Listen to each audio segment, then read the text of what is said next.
Shalom Israel, Soldier Josiah with Sons of Thunder, coming to you with a quick and encouraging video. This is my first time doing this, so I pray that y'all bear with me as I go through it. I want to focus on the spirit of haste, the importance of not being hasty.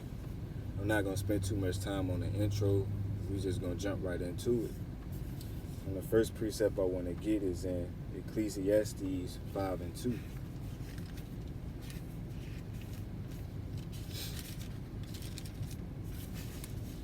And it reads, "Be not rash with thy mouth, and let not thine heart be hasty to utter anything before God. For God is in heaven, and thou upon earth, and therefore let thy words be few. Be not rash with thy mouth, and let not thine heart be hasty to utter anything." Because why?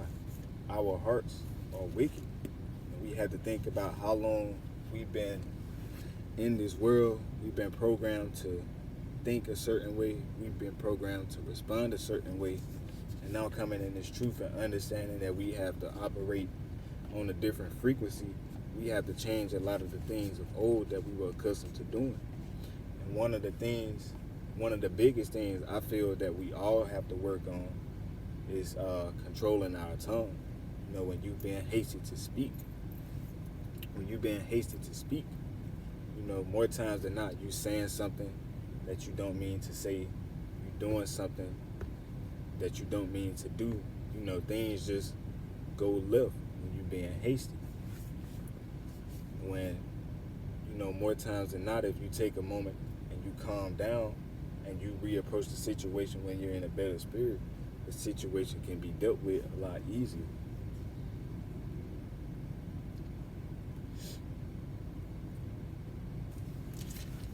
I want to get the book of Proverbs chapter 14 and 29.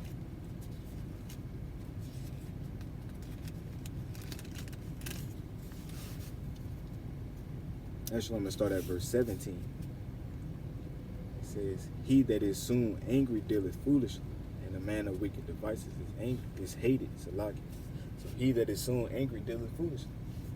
Think of how many times you made a decision based on the impulse you had. When, you know, it came to a certain person, you know, they may have wronged you in whatever way that they did, and because of how you felt in the moment, you not being of an understanding mind, you reacted off the first thought that came in your head, and, you know, that in turn made the situation worse. But if you had applied patience in the situation, you know, that thing probably would have never been dealt with. I'm going to jump down to verse 29. It says, "He that is slow to wrath is of great understanding. He that is hasty of spirit exalts his folly." So when you slow to wrath, that shows great understanding. It shows that you have wisdom in a sense of you understand that saying this at this time may not be the wisest thing to say. It may not be the right thing to say. And it also shows self-control, that you're able to rule your spirit in the heat of the moment to not allow a certain spirit to come and attack you and cause you to do something that you don't mean to do. We have to be slow to wrath, Israel. We have to be slow to wrath. The book of Proverbs, chapter 29 and verse 20. It says, "Seest thou a man that is hasty in his words? There is more hope of a fool than of him." So a man that is hasty in his word, once again, he's saying something that he doesn't, he's just going off the deep end, saying things that, you know, he's thinking in a moment. More than likely, you trying to get back.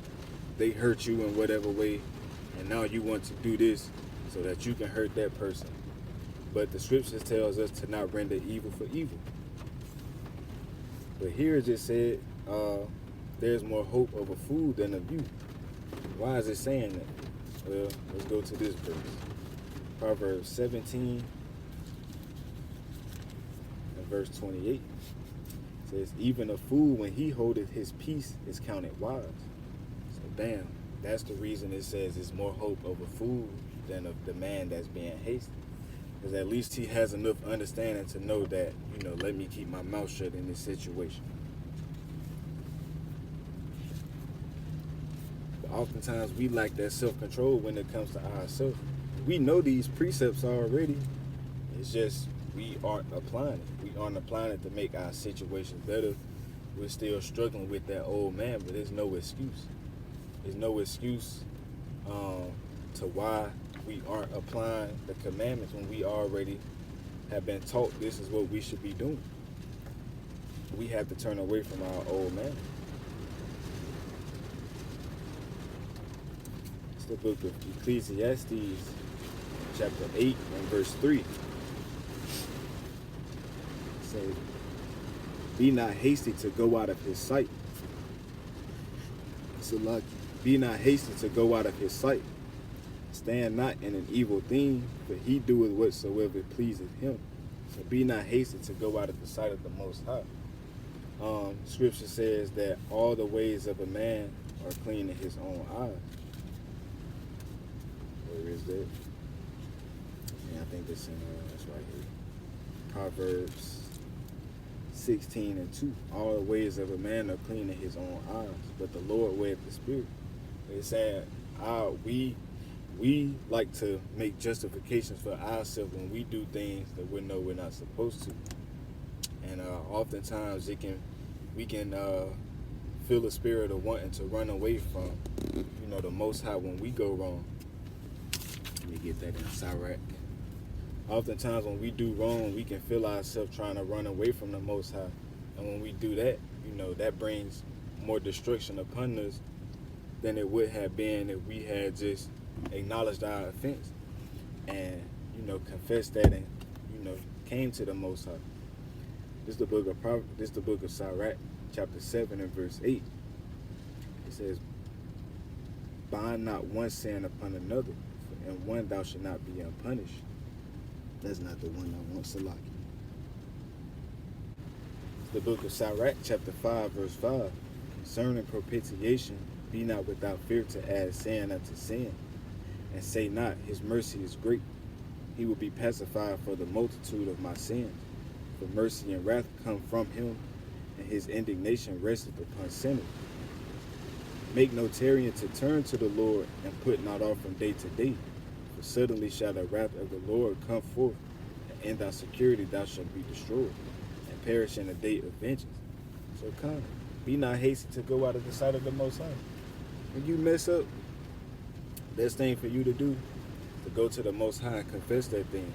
You don't want to run away from the Most High and you still have that sin that you haven't dealt with, but you fleeing out of his sight. It leads for more spirits to come and attack you. Now you're doing things to push yourself even further away from the Most High.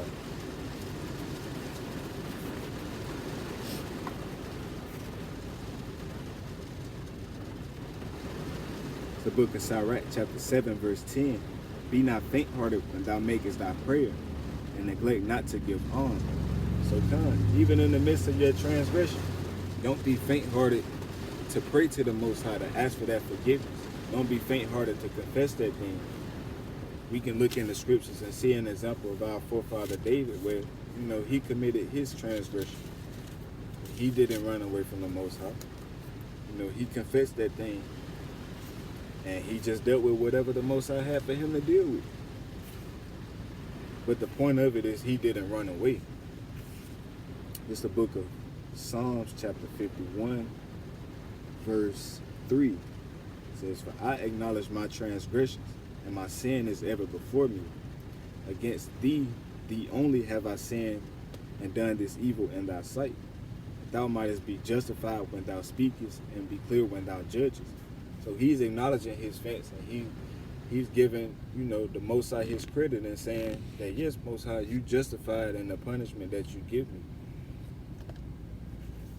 He's not running away from that, though. Oftentimes, we'll take it upon ourselves that when we mess up, we want to run away from the Most High. That doesn't help our situation at all. I'm going to get one more precept, and I'm going to end it.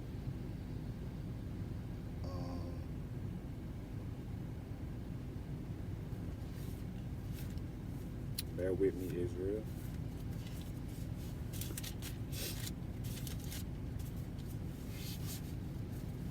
It's the book of James, chapter 1 and verse 19. It says, "Wherefore, my beloved brethren, let every man be swift to hear, slow to speak, and slow to wrath." So, this is good advice in moving forward. Good advice in helping you control that spirit of haste. Be swift to hear, quick to hear, slow to speak, slow to wrath. And applying all those things, it teaches you patience. And when you're being quick to hear, you can understand the matter. When you're slow to speak, it shows wisdom. And when you're slow to wrath, you're not exalting folly. So that's the end of this. I pray that it was encouraging for whoever it may reach. Once again, this Soldier Josiah, the Sons of Thunder. And until next time, Israel, Shalom.